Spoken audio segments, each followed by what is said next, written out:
The Litany of Sekhmet. On a plinth about 30 centimeters in height stands a statue 2 meters tall and about 50 centimeters wide.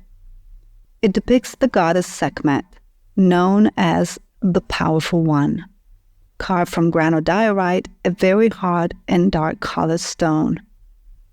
The ancient Egyptians regarded her as a fearsome and dangerous goddess. She was the daughter of the sun god Ra and acted as his eye, which gave life but was also capable of setting fires and killing all living things. It was precisely this dangerousness that made her one of the most worshipped deities in Egypt.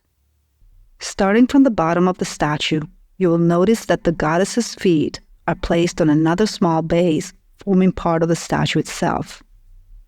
Her left foot is placed forward, a position that implies vital strength and the ability to take action. Between her feet is the end of a long scepter, decorated with long triangular shapes. Moving up along her ankles, you can notice 2 anklets formed by a row of vertical rectangles. Just above them is a thin line. This is the hem of Sekhmet's dress. Continuing upwards, about halfway up the right thigh of the goddess, on the outside of her leg, there is another projecting feature. It is the Ankh, symbol of life, which the goddess holds tightly in her right hand. Her arm is placed along the side of her body. Sekhmet's left arm, however, is slightly bent at the height of her hips, and she holds the Waj scepter. The top of the scepter is decorated with 6 horizontal lines and a papyrus flower at the top. This flower features triangular-shaped decorations, placed one above the other and progressively increasing in size. On her wrists, the goddess wears 2 thick bracelets that are very similar in style to her banded anklets. On Sekhmet's chest, you can notice the details of her dress.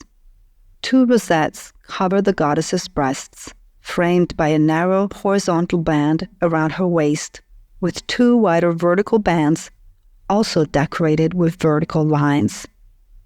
Above Sekhmet's breasts are the lower ends of her wig. They too are decorated with thin stripes. On her chest, between the bands of her wig, is the Wesek collar. The first part of this necklace is adorned with small drop-like shapes, followed by a series of horizontal lines. The goddess Sekhmet has a lion's head. On the top of her head, which is difficult to reach as the statue is quite tall, are 2 rounded ears. Between them is a uraeus, an Egyptian cobra with protective function.